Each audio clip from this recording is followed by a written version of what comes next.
हाय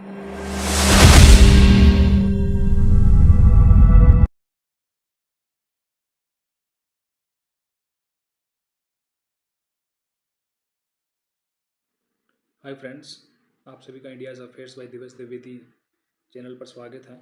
हम वर्चस्व प्रोग्राम की शुरुआत कर रहे हैं जिसमें बेसिकली यूके पीसीएस के जितने भी पुराने पीवाईक्यूज आए हुए हैं उनको हम डिस्कस करेंगे।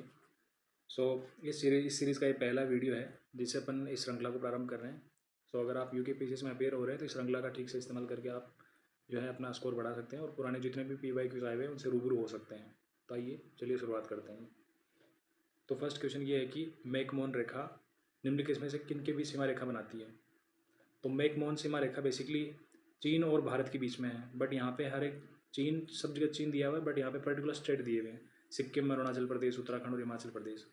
ऐसे में क्या है कि ये जो क्वेश्चन थोड़ा सा टिपिकल बन जाता है ना, क्योंकि बेसिकली अपन पढ़ते तो है कि मैकमोहन सीमा रेखा और जो है भारत और चीन के बीच में है, बट दरअसल अपने को पिन पॉइंटेडली नहीं पता होता है।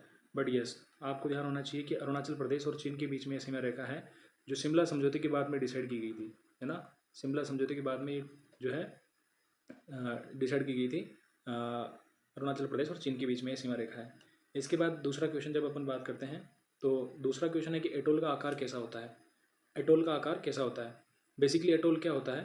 एटोल जो होता है वो आपकी कोरल रीफ से रिलेटेड है ना। कोरल रीफ जो होती है जिसे प्रवाल भित्ति अपन बोलते हैं, है ना, प्रवाल भित्ति से रिलेटेड है। तो इसकी बेसिकली आकृति घोड़े की नाल या अंगूठी के आकार की होती है, ठीक है। तो अटोल का आकार जो है घोड़े की नाल या अंगूठी की आकृति का होता है, राइट। तीसरा क्वेश्चन है कि सूर्य की चमकीली बाहरी परत को क्या बोलते हैं।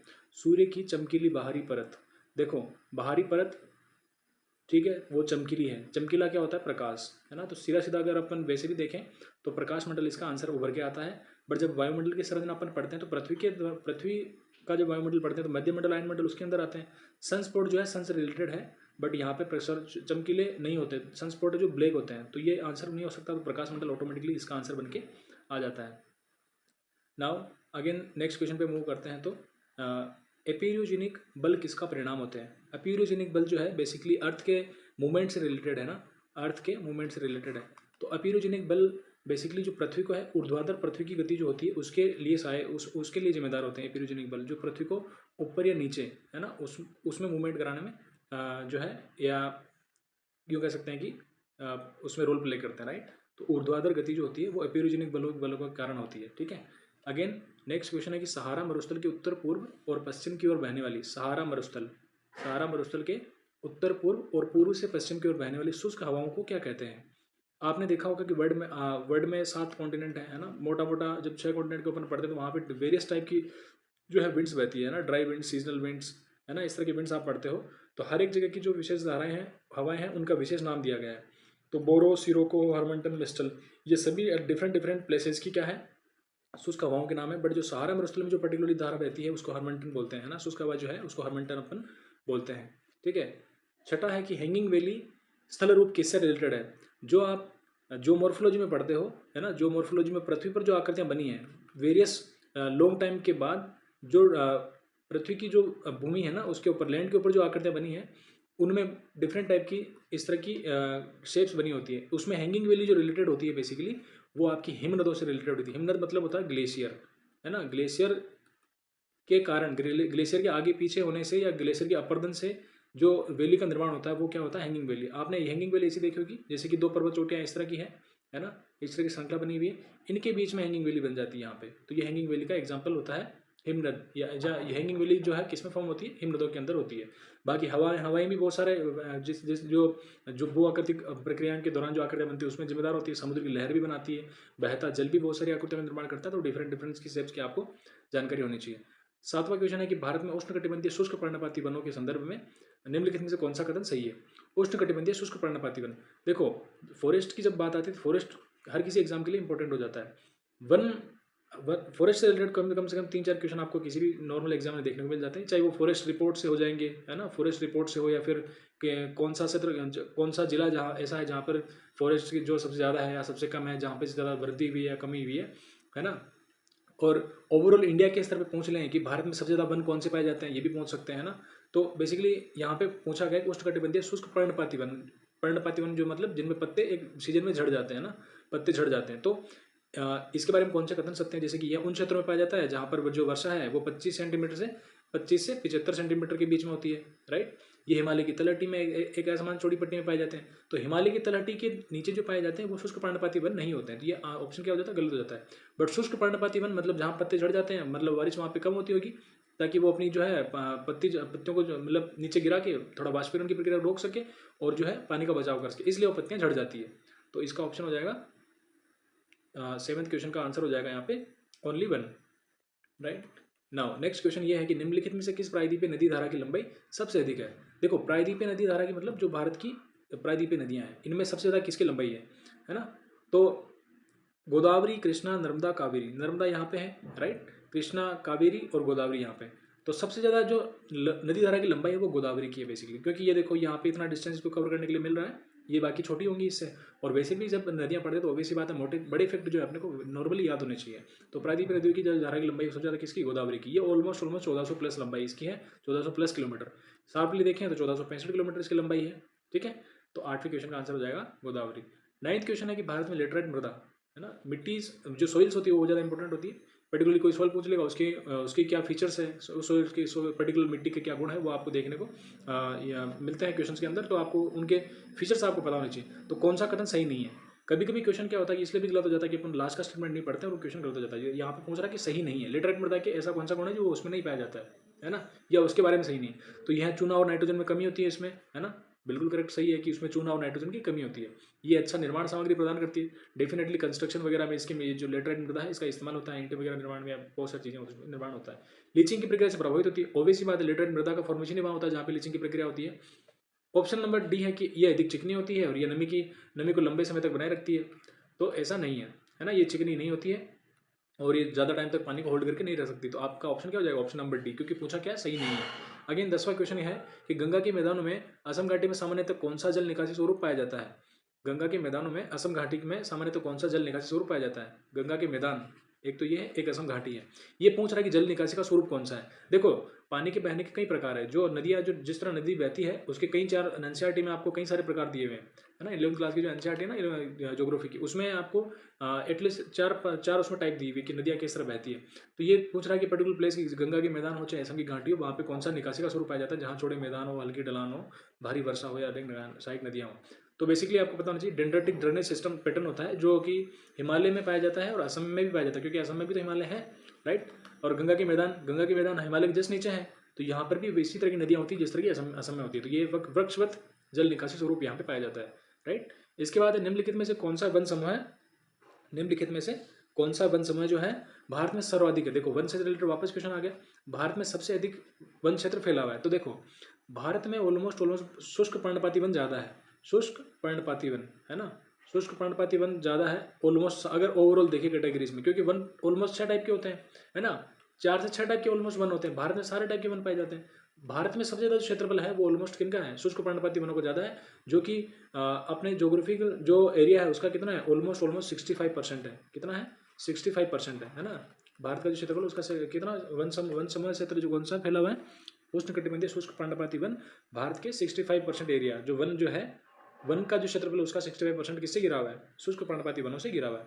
अगेन सॉरी, ऐसे कई क्वेश्चन आते हैं जिसमें कोई सहायक नदी दी हुई होती है ना, सहायक नदी दी होगी, या फिर आपको कोई पर्टिकुलरली बड़ी मेन रिवर दी होगी, उसमें आपको ऑप्शन में बहुत सारी उसकी ट्रिब्यूटरीज दी होंगी, है ना। उसमें से आपको ढूंढना है कि ये इसमें से कौन सी इसकी ट्रिब्यूटरी नहीं है, या फिर क्वेश्चन ही ट्रिब्यूटरी बना के जैसे कि यहाँ पे दिया हुआ है सहायक नदी, है ना।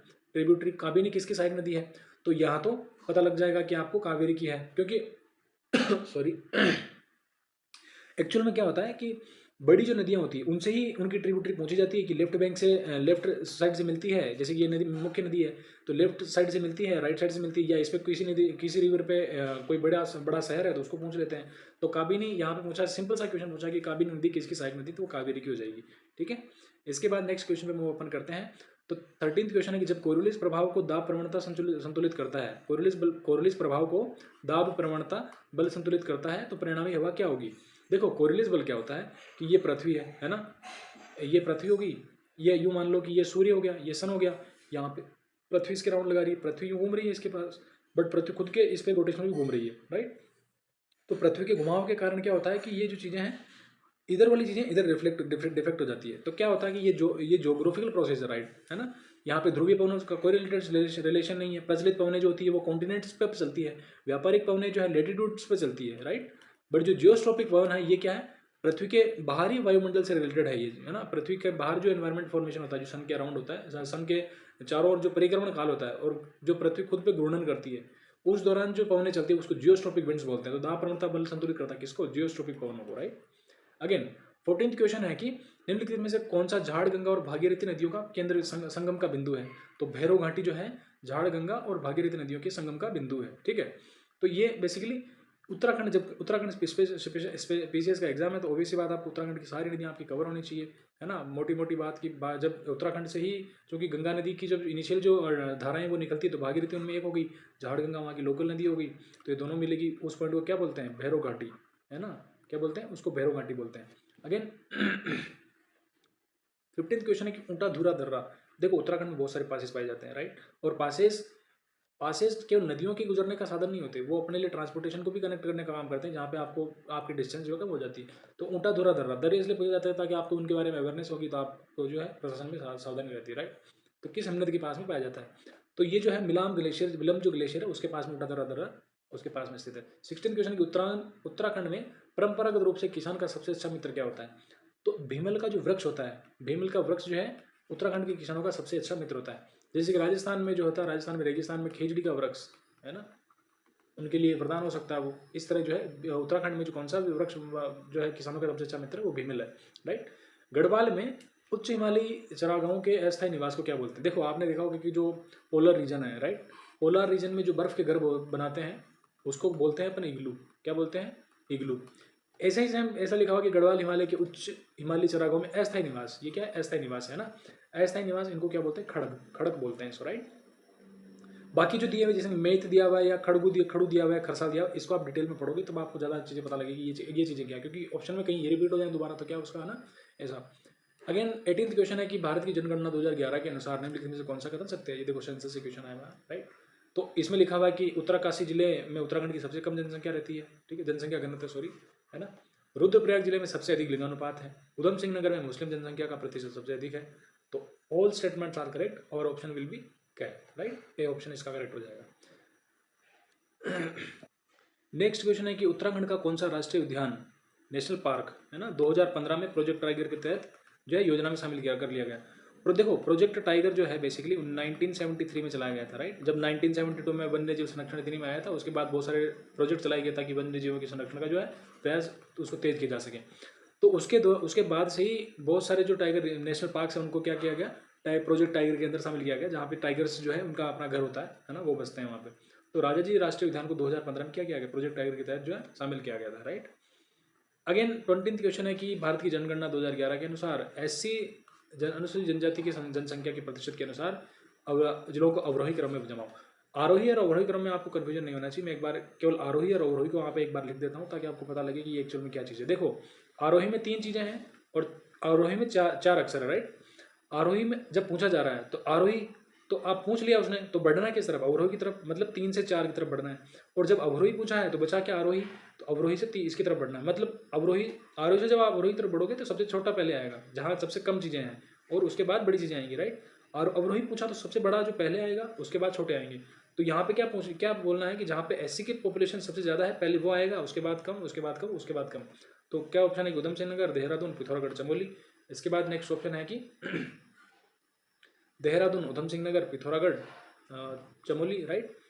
उधम सिंह नगर, देहरादून, चमोली, ये तो देखो आपको ना ये सेंसस तो आपको याद होना ही चाहिए। इसमें आपको ट्रिक थोड़ी लगा सकते हो कि इसमें किस तरह सही ऑप्शन होगा इसका। तो इसमें ऑप्शन क्या है, उधम सिंह नगर जो है सबसे ज़्यादा, इसमें जो है इसका ऑप्शन करेक्ट हो जाएगा।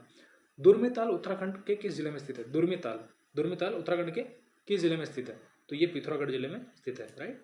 अगेन महिला साक्षरता दर के अनुसार जिलों को आरोही क्रम में, देखो आरोही क्रम पूछा है ना, आरोही क्रम पूछा है, इसका मतलब क्या है, आरोही क्रम पूछा है इसका मतलब ये है कि आपको 3 लिख लेना आरोही, अब बचा क्या 4, मतलब सबसे छोटा पहले उसके बाद बड़ा आएगा, राइट। तो इस तरह आपको बढ़ना है। अब आपको ये इफेक्ट तो याद होना चाहिए, महिला साक्षरता दर के अनुसार कौन कौन से जिलों में कौन सा क्रम, इसको क्रमबद्ध करना। तो आरोही मतलब सबसे कम किस में है, सबसे कम है उधम सिंह नगर में, राइट। उसके बाद हरिद्वार में है, उसके बाद नैनीताल उत्तराखंड, फिर उसके बाद उत्तरकाशी। तो इसका ऑप्शन हो जाएगा खैर, राइट। 23 क्वेश्चन नंबर है कि उत्तराखंड में गिरथी नदी की सहायक धारा में कौन सी नदी शामिल है। देखो वही पूछा ना कि जब जैसे अभी पीछे पूछा था कि कावेरी की कौन सी नदी सहायक है, काबिनी है ना, यहाँ पे पूछ लिया सहायक नदी खुद, और उसके बाद में मेन नदी पूछ रहे हैं कि किसकी सहायक धारा में शामिल है। तो 23 का आंसर हो जाएगा यहाँ पे कियोगढ़ जो नदी है की सहायक नदी गिरथी नदी। 24 क्वेश्चन है, 24वां क्वेश्चन है कि मैती आंदोलन किससे रिलेटेड है। वृक्षारोपण लिखा हुआ बीच में लिखा हुआ क्वेश्चन में वृक्षारोपण से रिलेटेड मतलब एनवायरनमेंट से ये रिलेटेड है, राइट। बट इसमें 4 आदमियों के नाम दिए कि प्रारंभ किसने किया था। तो दोस्तों इस प्रारंभ किया था इसने कल्याण सिंह रावत ने। देखो मैती आंदोलन में क्या था बेसिकली कि जो लेडीज वुमेन से रिलेटेड था ये, कि जब वुमेन की शादी हो जाती है तो वो ससुराल चली जाती है, बट उसके पैतृक गांव में जो उसके पिता का गांव है वहाँ पे एक वो वृक्ष लगाए, है ना, वो वृक्ष लगाए ताकि अपनी जो इसकी एंसेस्ट्रल जो लैंड है उससे वो जुड़ी महसूस करे, है ना, इमोशनल कनेक्ट बना के एनवायरनमेंट को जो है संरक्षण करने की एक पहल थी जो बहुत ही अच्छी पहल थी, कल्याण सिंह जी रावत द्वारा प्रारंभ की गई थी, राइट। इसके बाद दूधातोली पर्वतमाला द्वारा विभाजित नदी घाटियों का सही क्रम चुनिए। दूधातोली पर्वतमाला द्वारा विभाजित नदी घाटियों का सही क्रम चुनिए। तो इसमें बेसिकली पिंडर और रामगंगा जो है इनका युग्म हो जाएगा, राइट। ये प्रॉपर स्टडी के क्वेश्चन जो आपको याद होना चाहिए। इसका राइट आंसर था पिंडर और रामगंगा। बाकी जो ऑप्शन है इसको आप इसकी लोकेशन देखो कि ये लोकेशन कहाँ पड़ती है, कहाँ ज्वाइंट होती है नदियाँ ना, कौन कौन सी इनकी सहायक नदियाँ या ये इनकी किन की सहायक नदियाँ हैं, ऐसा आपको ढूंढना है, राइट। 26 नंबर क्वेश्चन है कि फॉरेस्ट सर्वे रिपोर्ट 2021 के अनुसार उत्तराखंड में निम्नलिखित में से किस जिले में कुल भौगोलिक क्षेत्रफल की तुलना में वन क्षेत्र जो है सबसे अधिक है। किसमें सबसे अधिक है, तो रुद्रप्रयाग में जो है सबसे ज़्यादा वन पाए जाते हैं, है ना। उत्तराखंड में किस जिले में भौगोलिक क्षेत्रफल की तुलना में, मतलब इस जिले का क्षेत्रफल जितना भी है उसमें मैक्सिमम पोर्शन क्या है, वन है, राइट। ऐसा 27 क्वेश्चन है कि संविधान के अनुसार राज्य का कौन प्रमुख होता है, हेड ऑफ द स्टेट, है ना, head of state.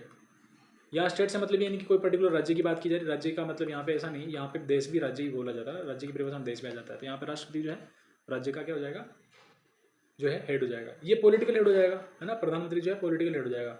Home minister का उपराष्ट्रपति का यहाँ कोई लेना देना नहीं, तो इसका ऑप्शन ये नहीं होंगे, right. Wait a minute. So next question है कि भारतीय संविधान का कौन सा भाग जो है संघ और राज्य के बीच संबंधों से रिलेटेड है, मतलब सेंटर और स्टेट के रिलेशन को कौन सा जो भाग है जो उल्लेखित करता है, centre, state and centre, right. तो उसमें भाग नंबर जो है 11 है, आपको जिसे पता होगा भाग नंबर 11 में है जो केंद्र और राज्यों के संबंधों की बात की गई, केंद्र और राज्य के संबंध, राइट। कौन से भाग में, भाग नंबर 11 में, पार्ट नंबर 4 में, सॉरी 11th में, राइट। अगेन 29 क्वेश्चन है कि लोक लेखा समिति जो होती है वो किस, उसका मुख्य कार्य क्या, पब्लिक अकाउंट कमेटी, उसका मुख्य कार्य केगी की वार्षिक रिपोर्टों की जांच करना, सरकार की दिन प्रतिदिन की गतिविधियों में हस्तक्षेप करना। देखो इस तरह के एक्सटेंड स्टेटमेंट कैसे सही हो सकते हैं, हस्तक्षेप करना ऐसा कुछ नहीं होता है, पीएम को सिफारिशें देना, लोक लेखा समिति का कैसे काम हो सकता है, आदेश पारित करना इसका काम नहीं हो सकता, तो ये तो सजेशन दे सकते हैं लोक लेखा समिति ये रिपोर्टों की जांच करती है। तो आसियान के आसियान का केंद्रीय सचिवालय कहाँ पे है, आसियान का केंद्रीय सचिवालय जो है जकार्ता में है। आसियान की स्थापना 1967 में हुई थी, आपको पता होना चाहिए, फिलीपींस के अंदर, राइट। 31 क्वेश्चन है कि निम्नलिखित में से कौन सी संधि उस वर्ष से मेल नहीं खाती है जब वह संपन्न हुई थी, राइट। तो बेसिकली परमाणु अप्रसार संधि सब जानते हैं इसको, 1970 में हुई थी। सामरिक हथियार नीति विसीमित वार्ता, है ना, स्ट्रेटेजिक एम्यूनेशन लिमिटेशन टॉक, ये जो थी 1967 में ये दी हुई, नहीं पता इसके बारे में किसी को। आंशिक परमाणु प्रतिबंध संधि 1963, परमाणु मुक्त समुद्री तल संधि 1972, ये जो है 1979 में हुई थी, ये जो संधि है 1979 में हुई थी। बाकी सारी करेक्ट है ना, D will be correct, C also correct, A also correct. जो डी है साल्ट, है ना, साल्ट जो है साल्ट 2 ये 1967 में हुई थी, है ना, 1967 में। अगेन निम्नलिखित में से कौन सा भारतीय संविधान का दर्शन नहीं है, तो कल्याणकारी राज्य है, समाजवादी राज्य भी है, राजनीतिक समानता है, बट यहाँ पे साम्यवादी राज्य ये इसका भारतीय संविधान का फीचर नहीं है, तो ये दर्शन नहीं है, बिल्कुल ये करेक्ट हो जाएगा इसमें आंसर। 33वां क्वेश्चन है कि निम्नलिखित में से कौन से शब्द 26 नवंबर 1949 को अंगीकृत भारतीय संविधान की उद्देशिका में नहीं थे, है ना। तो आपको पता है कि धर्मनिरपेक्ष और समाजवादी ये तो बाद में जुड़े गए, मतलब ये 44th कॉन्स्टिट्यूशन अमेंडमेंट द्वारा जुड़े गए 1978 में, है ना। तो ये उस टाइम पे नहीं थे, तो ये इसमें हो जाएगा, है ना, 3 and 4 will be the answer. 34वां क्वेश्चन है कि राष्ट्रपति द्वारा अध्यादेश जारी करने के संबंध में निम्नलिखित में से कौन सा कथन सही नहीं है, तो ये संसद की विधायी शक्ति द्वारा जुड़ा होता है, बिल्कुल जुड़ा होता है, तो करेक्ट हो गया। ये अनुच्छेद 123 से रिलेटेड है, ये भी समझ ठीक है।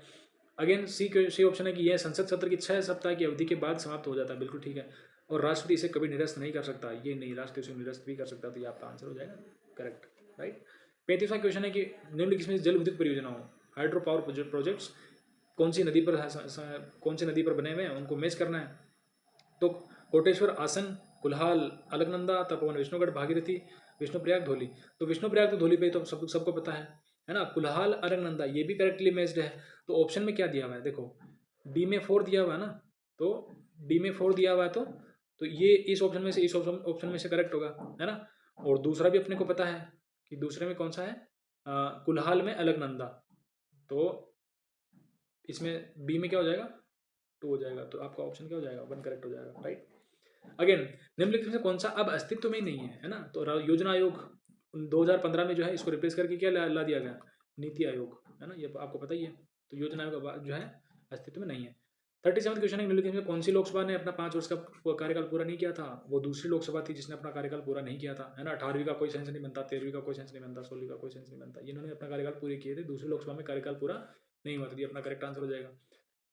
38 क्वेश्चन है कि संविधान के किस अनुच्छेद के अंतर अंतरराज्यीय परिषद, इंटरस्टेट काउंसिल जो किस में बनती है। देखो आप आसपास भी हो तो आपको वैसे पता लग जाता है। 360 किस में आता है, इमरजेंसी, फाइनेंशियल इमरजेंसी आती है ना, फाइनेंशियल इमरजेंसी। 365 पास में नहीं, संविधान संशोधन कौशल अमेंडमेंट एक्ट, है ना, इसमें कौशल अमेंडमेंट इस आर्टिकल के तहत होते हैं। 365 का कोई सेंस नहीं, ये वो है जिसमें ये भी राष्ट्रीय शासन लगाने का एक रीजन है, जबकि जब जो है केंद्र के जो निर्देश है उनको मानने से राज्य क्या कर दे, मना कर दे, है ना, या फिर असमर्थता महसूस करे, तो ये 365 तब यूज होता है। तो यहाँ पे तो ऑप्शन डायरेक्ट ही आ रहा है 263, इसका ऑप्शन हो जाएगा। 39 क्वेश्चन क्या है, भारत में रहने वाला कोई भी ब्रिटिश नागरिक निम्नलिखित से कौन सा अधिकार प्राप्त नहीं करता। देखो इसमें सिंपल सा मैं आपको बता देता हूँ कि 15 आर्टिकल 15, 16, 19, 29 और 30 ये आर्टिकल भारतीयों को ही प्राप्त है केवल, है ना। बाकी जो है, बाकी जितने भी अपने फंडामेंटल राइट है 14 से लेकर के 32 तक वो सभी को प्राप्त है ना। तो ये स्पेशली इंडियंस को प्राप्त है, बाकी जो है सबको प्राप्त है, ठीक है। तो ये आपको पता होना चाहिए। वेट ए मिनट, इसको बड़ा करते हैं थोड़ा सा, है ना। तो ये जो है केवल भारतीयों को प्राप्त है, भारतीय नागरिकों को, बाकी जो है दूसरों को प्राप्त है। तो यहाँ पे कानून के समक्ष समानता सबके सबके लिए होगी, ये भी ठीक है। जीवन और स्वतंत्रता की समानता ये भी सबके लिए होगी। धार्मिक स्वतंत्रता और ये धार्मिक स्वतंत्रता ये भी सबके लिए होगी। धार्मिक स्वतंत्रता किसमें होगी, आर्टिकल 25। जीवन की स्वतंत्रता होगी आर्टिकल 21। और कानून की समक्ष समानता होगी आर्टिकल 14। ये आर्टिकल आती है 19 के अंदर, और ये जो है केवल इंडियंस के लिए अवेलेबल होती है, ठीक है। 14 क्वेश्चन है कि राष्ट्रीय निम्नलिखित में किन क्षेत्रों के लिए विनियमन बनाने की क्षमता रखता है। तो देखो गोवा अब क्या है, पर्टिकुलर फुल स्टेट है ना, क्या है, फुल स्टेट है ये। तो यहाँ पे तो क्या है, विधानसभा बनती है ना, स्टेट लेजिस्लेचर। तो जहाँ 3 है वहाँ पे वो गलत हो जाएंगे, राइट। आपको ऑप्शन वापस 1, 2, 4 बन जाएगा, राइट, जहाँ दादर नगर हवेली, दमन और पुडुचेरी जो है आती है। 41 क्वेश्चन है कि भारत के संविधान के निर्माताओं की मंशा किसमें परिलक्षित होती है ना, उनके जो एम्बिशन है वो किसमें, उद्देशिका में झलकते हैं। तो ये आपको पता होना चाहिए, सिंपल सा फैक्ट है, राइट। अगेन नेक्स्ट क्वेश्चन है कि निम्नलिखित में से कौन सा शहर भारत का यूनेस्को रचनात्मक शहर, क्रिएटिव सिटी, है ना, क्रिएटिव सिटी में शामिल नहीं है, क्रिएटिव सिटीज में शामिल नहीं है, कौन सा शहर है वो, है ना। तो पुणे जो है क्रिएटिव सिटीज में शामिल नहीं है, जबकि वाराणसी, कोझिकोड और चेन्नई, वाराणसी संगीत के लिए, कोझिकोड साहित्य के लिए, चेन्नई संगीत के लिए, ये जो है क्रिएटिव सिटीज में शामिल है, पुणे इसमें शामिल नहीं है। 43 क्वेश्चन है कि संघ लोक सेवा आयोग यूपीएससी के अध्यक्ष को उसके पद से कौन हटा सकता है। तो राष्ट्रपति उसको जो है यूपीएससी के जो अध्यक्ष उनको हटा सकते हैं, राइट। 44 क्वेश्चन है राज्य के नीति निश्चित तत्वों के संबंध में कौन सा कथन सही नहीं है। यह राज्य का कर्तव्य है कि वह कानून बनाते समय इन तत्वों को अपनाए, बिल्कुल ऐसी बात कही गई थी। देश के शासन में वो मौलिक है, बिल्कुल मौलिक है। ये राज्य पर कानूनी कर्तव्य थोपते हैं। देखो इतने एक्सट्रीम वर्ड्स कभी ना करेक्ट नहीं होते। थोपने का मतलब होता है कि प्रेशर में आके उसको जबरदस्ती उस काम को करवाना, है ना, ये नेसेसिटी है मतलब। तो ऐसा नहीं, ये ऑप्शन गलत हो जाता है। और ये डी है कि ये केवल विधानमंडल और कार्यपालिका के लिए निर्देश है, बिल्कुल ठीक बात है, ये राज्य के लिए है ना, राज्य में विधानमंडल और कार्यपालिका होती है। न्यायपालिका का प्रश्न तो आर्टिकल 50 में दिया गया है ना, तो ये ठीक है उन दोनों के लिए। तो इसका ऑप्शन करेक्ट कौन सा हो जाएगा, ऑप्शन नंबर सी। ये थोपना नहीं होता, कानून करते हुए थोपे नहीं जाते, राइट। और कानून करते हुए नहीं है, बेसिकली कानून बनाते समय उनको ध्यान रखा जाता है, उनके कानून बनाने में ये मौलिक सिद्धांत की तरह से काम करते हैं। 45 क्वेश्चन है कि निम्नलिखित में से कौन सा उत्तराखंड के पहले मुख्यमंत्री थे। बस सिंपल सा फैक्ट है कि पहले तो आपको याद होना चाहिए। तो इसमें जो है नित्यानंद स्वामी, ये कौन थे, उत्तराखंड के क्या थे, पहले मुख्यमंत्री थे। 46 क्वेश्चन है उत्तराखंड की पहली विधानसभा में कितनी महिला विधायिकाएं थी। जो फर्स्ट लेजिस्लेचर थी उत्तराखंड की, उसमें कितनी महिलाएं थी, तो 8 महिलाएं उसमें उस दौरान थी। 47 क्वेश्चन है कि लोकसभा के अध्यक्ष के बारे में जो कौन कौन से स्टेटमेंट है वो सही नहीं है ना, नॉट करेक्ट पूछा। बहुत सारे क्वेश्चन में मोस्टली नॉट करेक्ट लिखा हुआ है ना। तो अध्यक्ष को कार्यकाल ग्रहण करने के 6 माह के भीतर सदन का सदस्य होना आवश्यक है। वह तब अध्यक्ष बना रहा, तब तक अध्यक्ष बना रहता है जब तक कि वह सदन का सदस्य है, बिल्कुल, है ना, क्योंकि लोकसभा के सदस्य क्या बनते हैं, लोकसभा के सदस्य ही लोकसभा अध्यक्ष के लिए पद के लिए दावेदार होते हैं। लोकसभा के भंग होने के बाद भी अपने पद पर बना रहता है, बिल्कुल ठीक बात है, जब तक कि दूसरी लोकसभा नहीं आ जाए चुन के, तब तक वो जो है बना रहता है। लोकसभा के सदस्य उसे पद से हटा सकते हैं, बिल्कुल हटा सकते हैं, क्योंकि उन्हीं में से चुना जाता है। यहाँ पे लिखा हुआ है कि लोकसभा के 6 माह के भीतर सदन का सदस्य बनना आवश्यक है, तो ऐसा नहीं है। जब सारे एमपी चुने जाते हैं, उसके बाद वो संसद पहुंचते हैं, तो उनमें से ही कोई एक लोकसभा का अध्यक्ष बनता है ना, उसका अध्यक्ष उनमें से ही बनता है। तो ऐसा नहीं कि 6 माह तक उसको मतलब बिना लोकसभा के सदस्य में नहीं वो अध्यक्ष बन के रह सकता, नहीं, तो ये गलत है। तो इसका ऑप्शन आपका ये करेक्ट हो जाएगा, क्योंकि ये गलत है ना।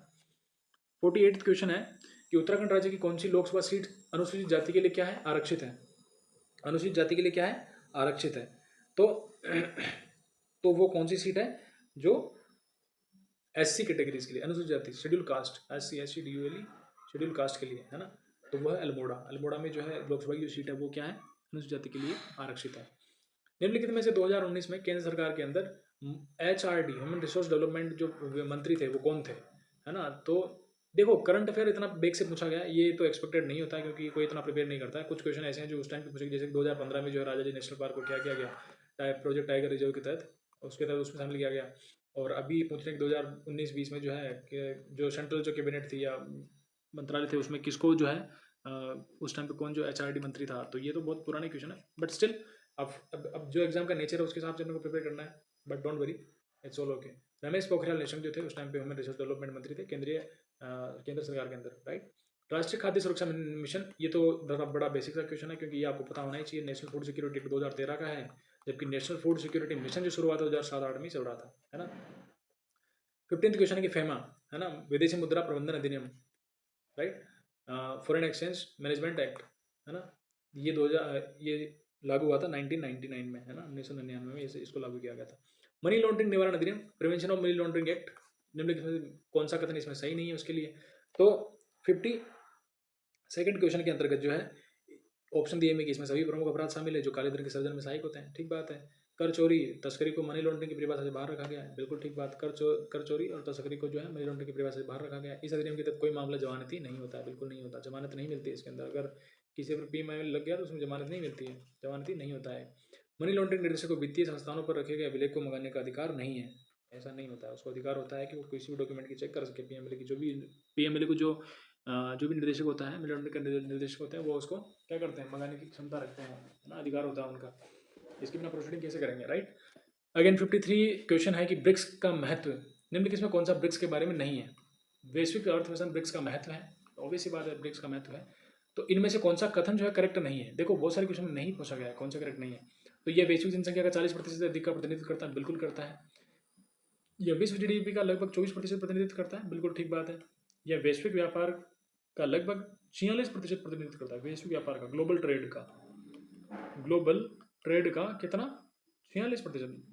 ये तो ऑलमोस्ट ऐसा फैक्ट है कि, wait a minute, what's going on again, जो ग्लोबल ट्रेड है, ग्लोबल ट्रेड का ये कह रहे हैं कि ग्लोबल ट्रेड का कितना प्रतिशत, ग्लोबल ट्रेड का 46%। 46% तो बहुत ज़्यादा हो गया ना। तो ब्रिक्स में तो देश ही कितने हैं टोटल, अब करंटली डाटा के अनुसार देखें तो ऑलमोस्ट 10+ मेंबर इसमें है, ठीक है।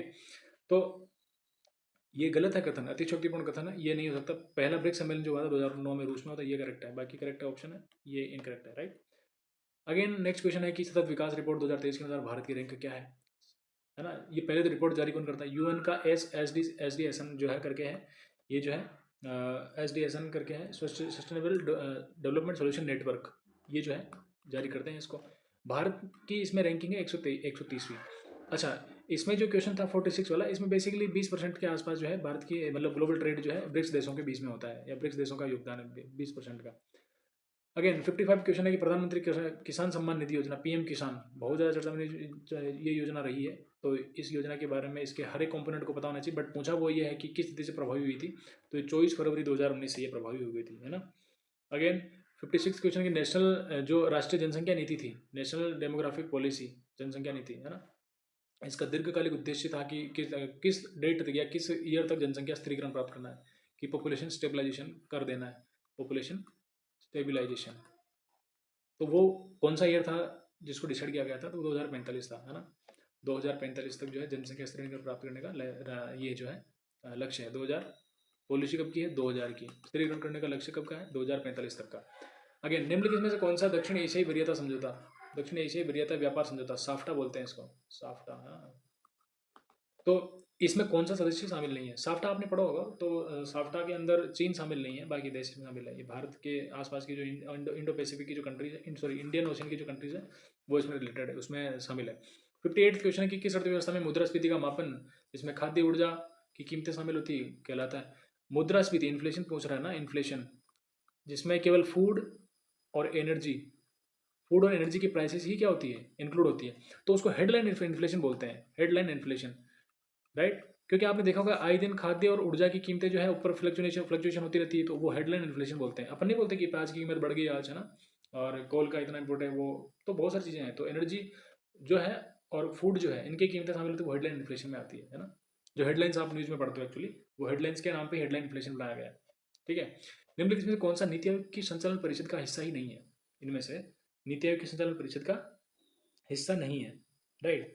तो इसमें जो है पहला ऑप्शन है कि सभी राज्यों के मुख्यमंत्री, है ना। दूसरा है कि दिल्ली और पुदुचेरी के मुख्यमंत्री, सीएम, है ना। राज्यों के राज्यपाल और अंडमान निकोबार के उपराज्यपाल, ठीक है।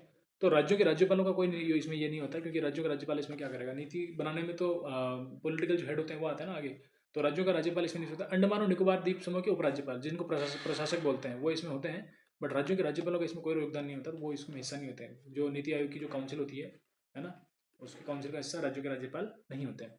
16 नंबर का क्वेश्चन है कि उत्तराखंड उच्च न्यायालय के मुख्य न्यायाधीश कौन से नहीं रहे? इनमें से 4 नाम दिए हैं, इनमें से कौन सा जो है उत्तराखंड का जो जज हाई कोर्ट है, उनके जो है जज नहीं रहे हैं वे? तो विकास श्रीधर सिरपुटकर जो है इसमें मुख्य न्यायाधीश नहीं रहे। बाकी जगदीश सिंह खेहर, राघवेंद्र सिंह चौहान, पंकज पुरोहित, ये बाकी जो है मेंबर है, वो बाकी जो भी आदमी है, ये सारे के सारे जो है एज ए हाई कोर्ट के जज के रूप में काम कर चुके हैं उत्तराखंड में, राइट। 61वां क्वेश्चन है कि उत्तराखंड का लगभग कितना प्रतिशत क्षेत्र मैदानी है ना। उत्तराखंड बेसिकली क्या आपको पता है, हिमालय के ऑलमोस्ट गोद में स्थित है ना, हिमालय की गोद में स्थित है, तो वहाँ पे कितना मतलब लैंड की जो है नॉर्मल जो फ्लैट लैंड है उसकी कमी है, तो 18% के आसपास जो ज़मीन है वहाँ की जो है क्या है? मैदानी है। बाकी जो चट्टानी है या फिर पहाड़ी इलाका कह सकते हो आप। अगेन 62 नंबर क्वेश्चन है कि कौन सा कार्यक्रम नेशनल जो राष्ट्रीय टिकाऊ कृषि मिशन है ना, राष्ट्रीय टिकाऊ कृषि मिशन उससे संबंधित नहीं है। तो ये बहुत सारे कार्यक्रम 5 दिया, पीएम कृषि सिंचाई योजना, SHC, RAD, राष्ट्रीय कृषि विकास योजना। तो राष्ट्रीय कृषि विकास योजना क्या है? इसका पार्ट नहीं है। ये जो है नेशनल यूँ कह सकते हैं कि राष्ट्रीय टिकाऊ कृषि मिशन, इसका जो पार्ट नहीं है basically, right. Again 63 number question है कि उत्तराखंड में UTDW, देखो ये जो शॉर्ट कीज दी हुई है ना, शॉर्ट फॉर्म दी हुई, कभी कभी क्या होता है कि शॉर्ट फॉर्म ही नहीं पता होती है अपने को, तो अपना वैसे आंसर नहीं बनता है। तो UTDT क्या है बेसिकली, UTDB क्या है? उत्तराखंड टूरिज्म डेवलपमेंट बोर्ड, ये है। टूरिज्म की बात आ रही है, टूरिज्म इसमें लिखा हुआ है, ऑब्वियस सी बात है। तो टूरिज्म लिखा हुआ तो ये पर्यटन से रिलेटेड हो गया, और ये अगर इसकी फुल फॉर्म भी पता होती तो ऑटोमेटिकली आंसर आ जाता अपना। तो इस तरह की फुल फॉर्म जो उन्हें पता होती, ये बेसिकली एग्जामिनर इस तरह की क्यों बनाता है? उसका माइंड सेट इतना है कि हिंदी मीडियम के बच्चे होंगे या फिर कोई भी जो स्टेट लेवल एग्जाम की तैयारी कर रहे होंगे, उनको इतना ही पता होता है बस, या उनको इतना भी पता नहीं होता, तो वो ऐसे क्वेश्चन बना देते हैं। फिर UPSC में तो आप नहीं देखते हो ऐसे क्वेश्चन बनते हैं, देखिए नहीं, ऑब्वियस सी बात है ना। तो 63 क्वेश्चन में आपको केवल फुल फॉर्म से आपका आंसर जो है बन के आ रहा है, right. Again wait a minute, what's going on. So आपको फुल फॉर्म पे भी ध्यान देना पड़ेगा ना। UTDW, इसकी फुल फॉर्म आपको पता होनी चाहिए। जैसे कि आपने ये 62 नंबर क्वेश्चन पूछा, ये पूरा फुल फॉर्म पे ही बेस्ड है कि राष्ट्रीय टिकाऊ कृषि मिशन, ये बेसिकली क्या है? National mission on sustainable agriculture, national mission on sustainable agriculture. अब इसमें RAD, SHC, RKVY, PM, इसमें तो इसमें दे दिया क्योंकि बड़ा चर्चा में रही थी PM किसान कृषि सिंचाई योजना, सबको याद रहता है, राष्ट्रीय कृषि विकास योजना। बाकी जो है ये मैं इनका पता ही नहीं ये है क्या चीज़, तो इनके बारे में सर्च करके आपको इसको साफ करना पड़ेगा। बाकी जो गवर्नमेंट की साइट्स हैं आपके, जैसे कि यूके की गवर्नमेंट जो है उनकी बहुत सारी साइट्स होती है, उन पर जाके आप उनकी जो योजनाओं को ध्यान रख सकते हैं, या फिर उनकी फुल फॉर्म एटलीस्ट आप देख लोगे तो आपके क्वेश्चन जो है करेक्ट होने के चांसेस बढ़ जाते हैं, right. So we are now moving to next question. जो नेक्स्ट क्वेश्चन है, उत्तराखंड राज्य में 2022-23 में मछली उत्पादन में पहला स्थान किसका है ना। मछली उत्पादन कॉमन से क्वेश्चन है, अरे मछली उत्पादन में कौन सा स्थान है? किसी और पीसीएस का पेपर देखोगे आप तो वहाँ पे भी ऐसे क्वेश्चन पूछे हुए हैं, है ना। तो बेसिकली जो सबसे ज़्यादा मछली उत्पादन है वो है उधम सिंह नगर। इसको मैं अलग एंगल नहीं देना चाहता हूँ, ये उधम सिंह नगर बेसिकली यहाँ पे मुस्लिम पॉपुलेशन बहुत ज़्यादा है, और मे बी ये एरिया जो है ज़्यादा पानी से घिरा हुआ है, तो वहाँ पे मछली पालन जो है सब ज़्यादा होता है, राइट। अगेन 65 नंबर क्वेश्चन है, उत्तराखंड के किस जिले में, उत्तराखंड के किस जिले में उसके कुल भौगोलिक क्षेत्रफल के सापेक्ष सर्वाधिक वन आच्छादित क्षेत्र है। तो ये तो पहले question I think repeated question है। No no, it's not repeated question, basically ये वन से रिलेटेड क्वेश्चन है। अच्छा, वन से ना, आच्छादन प्रतिशत सबसे ज़्यादा है। उत्तराखंड के किस जिले में कुल भौगोलिक क्षेत्रफल के सापेक्ष सर्वाधिक वन आच्छादन प्रतिशत है, तो वो है चंपावत। चंपावत में जो है उसकी भौगोलिक क्षेत्रफल की तुलना में ज़्यादा यहाँ पे क्या है, वन क्षेत्र है। उत्तराखंड सरकार ने वित्तीय उत्तरदायित्व अधिनियम FRBM एक्ट कब पारित किया था, FRBM। ये आई थिंक दोबारा क्वेश्चन आ गया, वो पहले सेंटर का पूछा फिर स्टेट का पूछ लिया। देखो आप क्वेश्चन भी इस तरह पूछ रहे हैं, सेंटर का भी पूछ लिया इन्होंने, स्टेट का भी पूछ लिया। FRBM दूसरी बार पूछ लिया इन्होंने, है ना, इसी पेपर के अंदर। तो FRBM जो है यूके की गवर्नमेंट ने कब पारित किया था 2003 के अंतर्गत, ठीक है। 67 क्वेश्चन है कि नेशनल फाइनेंशियल हेल्थ सर्वे 2019-21 के अनुसार, 19 से 21 के अनुसार, क्योंकि जो हेल्थ सर्वे होता है ना वो हर 2 साल में होता है ना, हर 2 साल की गैप में होता है। तो उत्तराखंड में भूमि में गरीबी कितनी है, तो ऑलमोस्ट 13.37% गरीब है। कहने का मतलब क्या है इसमें, अगर उत्तराखंड की पॉपुलेशन 100 है तो वहाँ पे 13.37 लोग क्या है, गरीब है। ये ऑलमोस्ट 13 लोग वहाँ पे क्या है, गरीब है, गरीबी में है, ठीक है। तो ये आपको मोटा मोटा ध्यान रखना है।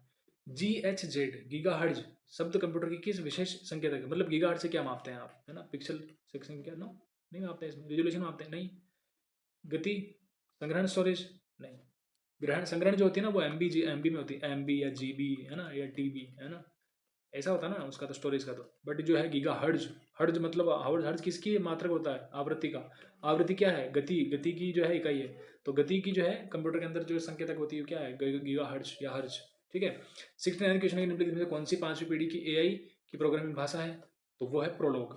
ये नई 5वीं फिफ्थ जो जनरेशन है ना, उसमें जो AI की प्रोग्रामिंग भाषा है उसका जो है नाम है वो प्रोलॉग है, ठीक है, प्रोलॉग। 70 क्वेश्चन है कि किस मॉड्यूलेशन तकनीक को मध्यम गति संचार, किस मॉड्यूलेशन तकनीक को मध्यम गति संचार जो 1200 से लेकर के 2400 बीट तक जाती है, सॉरी 1200 से लेकर के 2400 बीट को प्राथमिकता दी जाती है, तो वो फेज मॉड्यूलेशन बोलते हैं उसको, फेज वाइज, है ना, ये फेज वाइज जो कि मॉड्यूलेशन किया जा रहा है, तो वो फेज मॉड्यूलेशन काम में लिया जाता है। यहाँ एक क्वेश्चन है कि 71 क्वेश्चन है कि 100 चक्र वाला एक कसकर लिपटा हुआ कोयल जिसकी त्रिज्या 10 सेंटीमीटर है, जिसमें 1 एम्पियर धारा प्रवाहित हो रही है, तो कोयल के केंद्र में चुंबकीय क्षेत्र का मान क्या होगा। देखो साइंस वाले बच्चे तो इसको क्वेश्चन को अटेम्प्ट कर लेंगे, राइट। और कभी कभी most of the time science वाले नहीं कर पाते, क्योंकि ग्रेजुएशन के बाद में जब प्रिपरेशन स्टार्ट करते हैं वो इन चीज़ों पर ध्यान नहीं देते हैं। आई डोंट नो कितने बच्चे इस क्वेश्चन को करेक्ट करेंगे, बट इस तरह के क्वेश्चन स्किप करने लायक होते हैं। मेरी तो एडवाइस रहेगी इस तरह के क्वेश्चन अगर आप वास्तव में इनके बारे में शार्प आपका नॉलेज है, आप इसको करने के आपको इन ये क्वेश्चन करने में आते हैं तो आप उनको करिए, वरना इनको स्किप कर दीजिए, क्योंकि कोई इनको अटेम्प्ट नहीं करता, ये टाइम टेकिंग होते हैं और अगर टाइम में खाते हैं। बट इसका आंसर जो होगा 6.28 मल्टीप्लाई 10⁻⁴ टेस्ला जो है इस चुंबकीय क्षेत्र का मान होगा। टेस्ला जो है चुंबकीय क्षेत्र की इकाई है, ठीक है। दो स्लिट्स, एक दो तीन क्वेश्चन इस तरह की दिए हैं, न्यूमेरिकल बोलते हैं इनको, राइट। दो स्लिट्स को 1 मिलीमीटर की दूरी पर रखा गया है, स्क्रीन 1 मीटर दूर रखी गई है, 500 नैनोमीटर तरंग दैर्घ्य की नीला प्रकाश हरा प्रकाश प्रयोग किया गया है, तो फ्रिंज पृथक्करण क्या होगा, है ना। ये तो BSc में इस तरह के क्वेश्चन पढ़ते हैं बच्चे। तो वैसे इसका आंसर 0.5 mm होगा, है ना, 0.5 mm, राइट। अगेन 73 क्वेश्चन भी इस तरह का है कि 0.12 किलोग्राम द्रव्यमान वाली एक गेंद को 20 मीटर पर सेकंड की गति से चल रही है, तो उसकी डी ब्रोगली तरंग दैर्घ्य क्या होगी। तो इसका आंसर जो डायरेक्ट मैं बता दूं आपको, उसका आंसर होगा 2.76। क्योंकि देखो अगर अपन इसको डिटेल में सोल्व करने बैठ जाएंगे भी ना, तो क्या होगा कि वीडियो लंबा हो जाएगा, और वीडियो लंबा हो जाएगा और उसका अंततः आप इस तरह के क्वेश्चन को स्किप ही करोगे एग्जाम में जाके। तो अपन यहाँ पे भी वही चीज़ कर रहे हैं, है ना, कि एग्जाम में किस तरह अपने को इन क्वेश्चन को अगर आता तो ठीक है, नहीं आता तो फिर उनको स्किप कर देना। डी ब्रोगली तरंग दैर्घ्य बहुत ज़्यादा स्पेसिफिक क्वेश्चन हो जाता है, जबकि जीएस के क्वेश्चन ये बिल्कुल बिल्कुल ईजी पहुंच रहे हैं। जब फिजिक्स और केमिस्ट्री के क्वेश्चन, फिजिक्स या न्यूमेरिकल इस तरह हार्ड नहीं पहुंचने चाहिए, क्योंकि जब इस तरह के क्वेश्चन पूछेंगे ना, तो जब CSET में क्या पूछेंगे फिर पेपर 2 में। तो I think it's not even level playing field for all this aspirant who are aspiring to become SDM और DSP in the particular states, right. Again इस तरह के क्वेश्चन को मोस्ट ऑफ द स्किप करना चाहिए। Again 74 question है कि खाद्य डिब्बों पर टिन की परत जिंक की बजाय क्यों चढ़ाई जाती है। ऑब्वियस ही बात है, जिंक की जो है आप देखोगे तो जो सक्रियता श्रेणी है ना, सक्रियता श्रेणी में जिंक जो है टॉप पे आता है, राइट। तो जिंक ज़्यादा क्रियाशील होता है इसमें, है ना, जिंक जो है ज़्यादा यूँ कह सकते हैं कि अभिक्रियाशील है, रिएक्टिव होता है, तो जिंक की परत इसलिए चढ़ाई जाती है। 75th क्वेश्चन है कि जनगणना 2011 के अनुसार उत्तराखंड के किस जिले में महिला साक्षरता की दर सबसे कम थी, है ना, कम थी। तो वो जिला कौन सा है, हरिद्वार। हरिद्वार के अंदर जो है वुमेन की जो एजुकेशन है या वुमेन की जो लिटरेसी है वो क्या है, वो थोड़ी कम है ना, बाकी जिलों से कम है, इन जिलों में से हरिद्वार में है, कम है। तो ये 75 क्वेश्चन अपन ने कर लिए। इसके बाद नेक्स्ट वीडियो, नेक्स्ट पार्ट जो आएगा उसमें अपन बाकी के रिमेनिंग क्वेश्चन करेंगे, ताकि वीडियो लंबा नहीं होगा और छोटी सेटिंग्स में बैठ के आप इफेक्टिव तरीके से पढ़ सकते हो, कर सकते हो। That's it, and I hope you enjoyed this video. If you are find some relevancy within your in your preparation, then do like, comment, share, and thank you so much. We'll meet soon. Hello friends, India's affairs by Divas Trivedi channel पर आपका फिर से स्वागत है। ये 2024 का UK PCS का prelims का पेपर है, जिसका पार्ट नंबर 2 है। पार्ट 1 पहले ही चैनल पे आ चुका है, आप उसको देख सकते हैं। 75 क्वेश्चन अपन पहले ही कर चुके हैं।